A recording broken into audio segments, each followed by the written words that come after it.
तो दोस्तों ये मैंने बिल्कुल आसान ज़बान में समझाया है। दोस्तों इसके अलावा हमें किन चीज़ों से बचना चाहिए? प्रेफर्ड स्टॉक, जैसा कि मैंने अभी आपको बताया कि प्रेफर्ड स्टॉक वो स्टॉक होता है कि जिसके अंदर कुछ खास लोग शरीक होते हैं। कंपनी जिनको पहले उस स्टॉक का प्रॉफिट देती है जो कि फिक्स होता है और उसके बाद आम शेयर होल्डरों में वो तकसीम कर दिया जाता है। अस्सलामु अलैकुम वरहमतुल्लाहि वबरकातुहू। दोस्तों आज मैं आपकी खिदमत में ऐसी वीडियो लेकर हाजिर हुआ हूँ जो कि बहुत ज़रूरी है। शेयर मार्केट में उसके बगैर शेयर ख़रीदना बहुत मुश्किल हो जाता है। मतलब यह है कि अगर आप किसी कंपनी का शेयर ख़रीदना चाहते हैं तो सबसे पहले आपको कुछ चीज़ों को मद्देनज़र रखना होगा। उसी को हम इस्लामिक स्क्रीनिंग कहते हैं। इस्लामिक स्क्रीनिंग के अंदर यह देखा जाता है कि हम इस स्टॉक को ख़रीद सकते हैं या नहीं ख़रीद सकते। इस स्टॉक के अंदर हम ट्रेडिंग कर सकते हैं या नहीं कर सकते। इसका ख़रीदना, बाई करना, बेचना, सेल करना जायज़ है या नहीं है। तो दोस्तों चलिए मैं आपका वक्त ज़ाया न करते हुए बिल्कुल मुद्दे की तरफ चलता हूँ। तो दोस्तों देखिए, हम किन चीज़ों से जो है शरिया कंप्लेंट जो है वो हम तलाश कर सकते हैं। किसी शेयर को हम शरिया कंप्लेंट के मुताबिक कैसे देख सकते हैं कि वो शरीयत के मुताबिक है या नहीं है। तो दोस्तों हम इसके लिए दो टूल यूज़ करते हैं। एक टूल है जिसका नाम है screener.in और दूसरा है टिकर टेप। इन दोनों के ज़रिए हम ये तलाश कर सकते हैं, हम ये अंदाज़ा लगा सकते हैं, तहकीक कर सकते हैं कि आया ये शेयर, इस कंपनी का शेयर हम ख़रीद सकते हैं या नहीं ख़रीद सकते। तो चलिए दोस्तों मैं आपको आगे बताता हूँ कि जब हम टिकर टेप और स्क्रीनर से किसी कंपनी का एनालिसिस करते हैं और हम ये देखने की कोशिश करते हैं कि वो शरीयत के मुताबिक है या नहीं, तो हम क्या क्या चीज़ें देखते हैं। तो दोस्तों उसके लिए हम कुछ रेशोज़ देखते हैं और इसके अलावा भी कुछ चीज़ें हैं जो हम देखते हैं। दोस्तों सबसे पहले हम nature of business of company, यानी कि कंपनी के कारोबार की क्या नौइयत है, सबसे पहले हम ये देखते हैं। दूसरे नंबर पर दोस्तों हम ये देखते हैं कि कंपनी के ऊपर कंपनी ने कितना कर्ज लिया हुआ है। इसको आप debt to total asset ratio बोल सकते हैं। दोस्तों इसके अलावा कंपनी की जो इनकम है, गैर हलाल इनकम है। दोस्तों इसके बाद illiquid asset and total asset ratio हम देखते हैं। इलिक्विड एसेट क्या होता है दोस्तों, ये हम आगे चलकर गुफ्तगू करेंगे। उसके बाद हम देखते हैं मिल्कियत की नौइयत, यानी कि नेचर ऑफ ओनरशिप, कि जिस शेयर को हम ख़रीद रहे हैं वो शेयर की नौइयत क्या है, वो कौन सा शेयर है, कौन सा स्टॉक है, किस तरह का है, ये हम आगे चलकर इसमें बताएंगे। उसके बाद दोस्तों कुछ चीज़ों से बचना ज़रूरी है, जैसा कि इंट्राडे ट्रेडिंग। इसके ऊपर मैं तफसील से वीडियो बना चुका हूँ, आप हमारी वीडियो में देख सकते हैं। फ्यूचर एंड ऑप्शन, FNOB इसे बोलते हैं। फ्यूचर एंड ऑप्शन के ऊपर इंशाल्लाह मैं तफसील से बताऊंगा। तो बताने का मकसद ये है कि intraday trading, future and option से बचना ज़रूरी है। तो हम इसके अलावा कौन सी मार्केट है जिसमें हम ट्रेड कर सकते हैं, तो इंशाल्लाह मैं आपको इसी वीडियो में बताने वाला हूँ। दोस्तों कारोबार की नौइयत, नेचर ऑफ बिजनेस, यानी कि कंपनी की जो नेचर है, नौइयत है, वो कैसी होनी चाहिए। दोस्तों, हमें उन कंपनियों से बचना चाहिए जो बैंकिंग में या इंश्योरेंस वगैरह करने वाली हैं। इसके अलावा non banking financial company, leasing कंपनियां और ऐसी कंपनियां जो नाइट क्लबों में है या शराब की या फहश निगारी, जुआ और इसके अलावा सुअर का गोश्त वगैरह का कारोबार करती हैं, शराब का कारोबार करती हैं, गेम बिलिंग करती हैं या ऐसे ही जो हराम काम है वो सब करती हैं। इन सब से बचना हमें बहुत ज़रूरी है। ये हमें कंपनी के अंदर इन्वेस्टमेंट करने से पहले और ट्रेडिंग करने से पहले हमें ज़रूरी देखना होगा। दोस्तों, अगर हम ये देख लेते हैं कि कंपनी का कारोबार हलाल है या हराम है, तो फिर आगे का प्रोसेस हम कर सकते हैं। अगर कंपनी का कारोबार हलाल है तो दोस्तों दूसरे नंबर पर हम देखेंगे कि इसके ऊपर कर्ज कितना है। दोस्तों, कर्ज के लिए जो रेशियोज इस्तेमाल होता है उसको हम debt to total asset ratio बोलते हैं। दोस्तों, ये कम से कम नहीं बल्कि 33% से कम होना चाहिए। और दोस्तों, जहां तक मुमकिन हो सके आपको ये कोशिश करनी चाहिए कि डेट फ्री कंपनी में आप इन्वेस्ट करें। दोस्तों, इसका फॉर्मूला क्या है, जो आपके टोटल एसेट हैं उनको डेट से डिवाइड कर देंगे। अगर वो 30% से ज़्यादा है तो आप उस कंपनी के शेयर नहीं खरीद सकते हैं, ट्रेडिंग या इन्वेस्टिंग नहीं कर सकते हैं। दोस्तों, अगर 30% से कम है तो आप उस कंपनी में इन्वेस्टमेंट कर सकते हैं, ट्रेड कर सकते हैं। तो पहला हमारा कंपनी हलाल कारोबार करती हो उसमें कर सकते हैं। दूसरे नंबर पर कर्ज जो है उसके ऊपर डेट जिसे हम बोलते हैं वो 33% से कम होना चाहिए। अगर ये दोनों चीज़ें पास हो जाती हैं तो उसके बाद तीसरे नंबर पर हम ये देखते हैं कि उसकी जो इनकम है, यानी कि आप अगर हिंदुस्तान में अपने मुल्क में देखते हैं तो बहुत सा अक्सर व बेशतर कंपनियां गैर शरई इनकम से नाजायज तरीके से पैसा कमा रही हैं। तो दोस्तों, वो कितना होना चाहिए, तो दोस्तों ये कम से कम होना चाहिए। गैर शरई इनकम जो है वो कम से कम होनी चाहिए और 5% से ज़्यादा बिल्कुल भी नहीं होनी चाहिए। अगर उसकी नाजायज़ इनकम यानी कि जो सूद से हो रही है, इंटरेस्ट से आ रही है या ऐसी चीज़ों से आ रही है जिनकी शरीयत इजाज़त नहीं देती है, तो वो 5% से 5% से कम होनी चाहिए। दोस्तों, इसके लिए जो हम फॉर्मूला इस्तेमाल करते हैं वो करते हैं नॉन परमिसेबल इनकम। इसका मतलब यह है कि जो ऑपरेशन और इंटरेस्ट से, सूद और ब्याज से उसकी कमाई हो रही है उसको टोटल रेवेन्यू से डिवाइड कर देंगे। अगर वो 5% से कम है तो आप उसमें इन्वेस्टिंग और ट्रेडिंग कर सकते हैं। दोस्तों, अगर ये तीनों चीज़ें पास कर लेते हैं तो चौथे नंबर पर आता है illiquid asset to total asset. Illiquid asset क्या होता है, मैंने आपसे कहा था कि मैं आपको इसके बारे में बताऊंगा। तो दोस्तों, लिक्विड एसेट और इलिक्विड एसेट में ये फ़र्क होता है।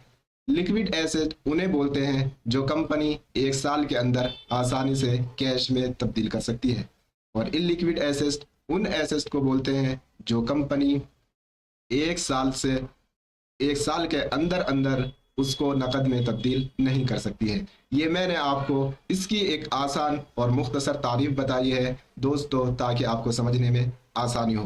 दोस्तों, इसके लिए हम क्या इस्तेमाल करेंगे, टोटल एसेट, कंपनी के टोटल एसेट को जो है वो आपको इलिक्विड एसेट से डिवाइड करेंगे। अगर वो 20% से ज़्यादा है तो आप उसमें इन्वेस्टमेंट कर सकते हैं, शरीयत इसकी इजाज़त देती है। ये 20% से ज़्यादा होना चाहिए इलिक्विड एसेट, यानी कि इसके अंदर फिक्स्ड एसेट आता है, इन्वेंटरीज आती है, गुडविल और इंटेंजिबल एसेट आते हैं। ये मैं आपको इंशाल्लाह जब मैं स्क्रीनिंग करके दिखाऊंगा तो आपको उसमें तफसील से बताऊंगा। अब आप इतना समझ लीजिए कि ये 20% से ज़्यादा होना चाहिए। अगर ये 20% से कम है तो आप इन्वेस्टमेंट नहीं कर सकते हैं। दोस्तों, अगर ये चौथा कानून भी उस कंपनी में लागू हो जाता है तो आप उसमें ट्रेड कर सकते हैं, और अगर नहीं होता है तो आप इसमें ट्रेड या इन्वेस्टमेंट नहीं कर सकते।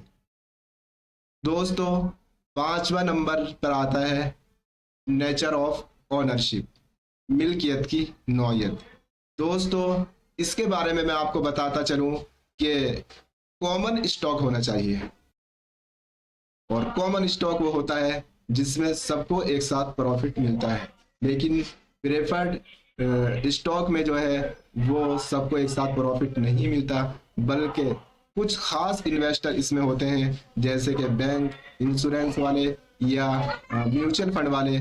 इसलिए उनको जो है ये स्टॉक पहले उनका प्रॉफिट फिक्स होता है, वो अदा करने के बाद जो है दूसरे शेयर होल्डर्स को दिया जाता है। लेकिन दोस्तों, कॉमन स्टॉक के अंदर ऐसा नहीं होता है, बल्कि कॉमन स्टॉक के अंदर तमाम शेयर होल्डर को बराबर बराबर नफा तकसीम किया जाता है।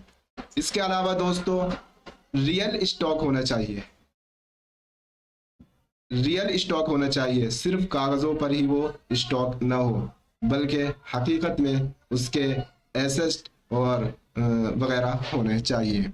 दोस्तों, तीसरा है कि जब आपके पास कॉमन स्टॉक होगा तो आपको वोटिंग का हक भी मिलेगा।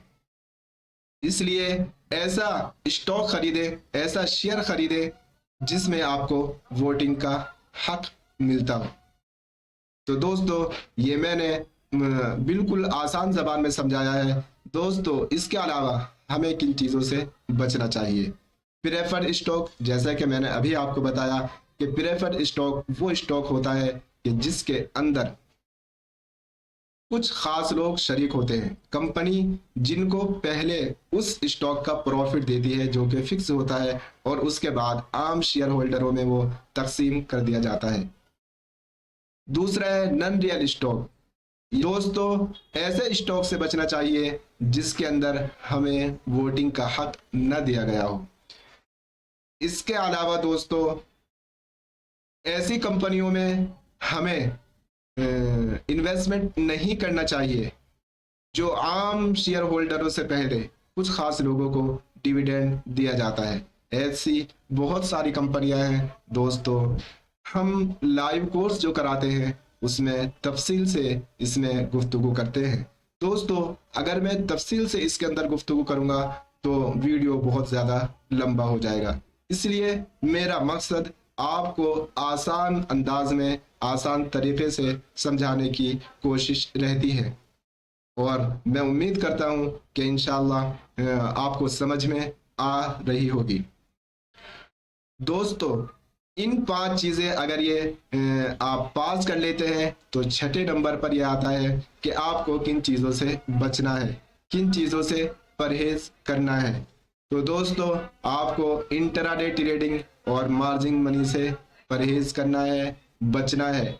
डेरिवेटिव मार्केट जिसके अंदर फ्यूचर एंड ऑप्शन आते हैं उनसे बचना है। इसके ऊपर इंशाल्लाह मैं एक तफसीली वीडियो बनाने वाला हूं। आप अगर देखना चाहते हैं तो बेल आइकन दबाना न भूलें, क्योंकि वक्त पर आपको ये वीडियो मिल जाएगी। दोस्तों, इसके अलावा हमें इतनी सारी चीज़ें हैं, हमें फिर ये पता होना चाहिए कि हम किस मार्केट में इन्वेस्टमेंट करें। तो दोस्तों, हमें हमेशा कैश मार्केट में सरमायाकारी करना चाहिए, कैश मार्केट में इन्वेस्ट करना चाहिए, ट्रेड करना चाहिए। मैं थोड़ा सा बता दूं कि कैश मार्केट को आप इक्विटी मार्केट भी बोल सकते हैं, जो आम तरीके से बगैर मार्जिन मनी के की जाती है। इसका मतलब यह है कि मिसाल के तौर पर आपके पास अगर सिर्फ 1000 रुपये हैं तो आप 1000 रुपये के ही शेयर खरीदें। उसमें कोई शराइत, कोई पाबंदी नहीं होती है। आप शेयर खरीदने के बाद जब चाहे, जिस तरह चाहे उसको आसानी से बेच सकते हैं। इसके अलावा जो दूसरी ट्रेडिंग जैसे कि इंट्राडे ट्रेडिंग, फ्यूचर और ऑप्शन, मार्जिन मनी, ये सब क्या है, ये शराइत के साथ इनके साथ शर्त लगी हुई होती है, जिसकी वजह से इनमें ट्रेड करना जायज़ नहीं है।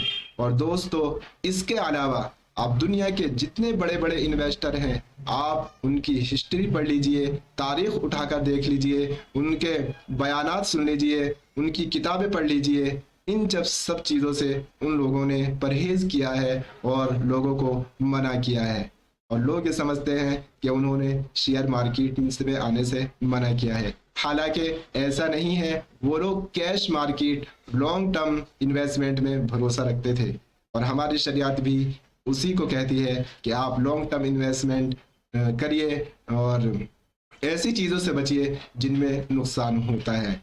तो दोस्तों ये थी कुछ चीज़ें जिनको आपने अच्छे तरीके से समझा। दोस्तों अगर आपने कोई गलत स्टॉक खरीद लिया है तो आप डिलीवरी मिलने के बाद उसको आगे सेल कर सकते हैं। ये था इसका आसान सा तरीका। दोस्तों कैश मार्केट में क्या होता है कि हम कुछ मुख्तसर सी वक्त के लिए ट्रेड करते हैं, जिसे हम स्विंग ट्रेड कहते हैं। ये मुख्तसर वक्त के लिए होती है। इंशाल्लाह इसके ऊपर भी मैं तफसील से एक वीडियो बनाऊंगा और आपको समझाऊंगा कि स्विंग ट्रेडिंग क्या होती है। दोस्तों आई होप, मैं उम्मीद करता हूँ कि आप लोग यहाँ तक सब कुछ आसानी से समझ गए होंगे, क्योंकि वीडियो बहुत लंबा हो गया है और इसमें जो है स्क्रीनर, डॉट इन और टिकर टेप को इस्तेमाल करके हम एक्सेल शीट के अंदर एक शेयर को कैसे चेक करेंगे, कंपनी को कैसे निकालेंगे, शेयर शरीयत के मुताबिक है या नहीं है, वो कैसे चेक होगा, इसमें जो रेशियोज आपको दिख रहे होंगे ये कैसे लगेंगे, क्या फॉर्मूला इसमें इस्तेमाल होगा, ये क्योंकि दोस्तों वीडियो लंबा हो गया है इसलिए हम इसको नेक्स्ट पार्ट में बयान करेंगे। आप नेक्स्ट पार्ट ज़रूर देखिए। दोस्तों हम एक लाइव कोर्स करा रहे हैं जो बहुत मुख्तसर वक्त में हो रहा है। दोस्तों अगर आप हमारा कोर्स करना चाहते हैं तो आप हमारी app Afzal skill academy play store से डाउनलोड कर सकते हैं। दोस्तों इसके अलावा अगर आपकी कोई जानकारी है तो आप हमें व्हाट्सएप पर मैसेज कर सकते हैं। हमारी वेबसाइट www.afzal-skill-academy पर जाकर आप हमें देख सकते हैं। इसके अलावा यूट्यूब पर तो आप हमें देख ही रहे हैं। दोस्तों हमारा फ्री ग्रुप है जो हम लिंक डिस्क्रिप्शन में डाल देंगे, आप उससे जाकर हमसे कनेक्ट हो सकते हैं, जो कि फ्री है। हमारी ऐप भी आप फ्री में डाउनलोड कर सकते हैं। दोस्तों इसके अलावा जो है आप हमें दुआओं में याद रखिए और हमारे लिए ऐसे ही दुआ करते रहिए। अस्सलामु अलैकुम व रहमतुल्लाहि व बरकातुहू।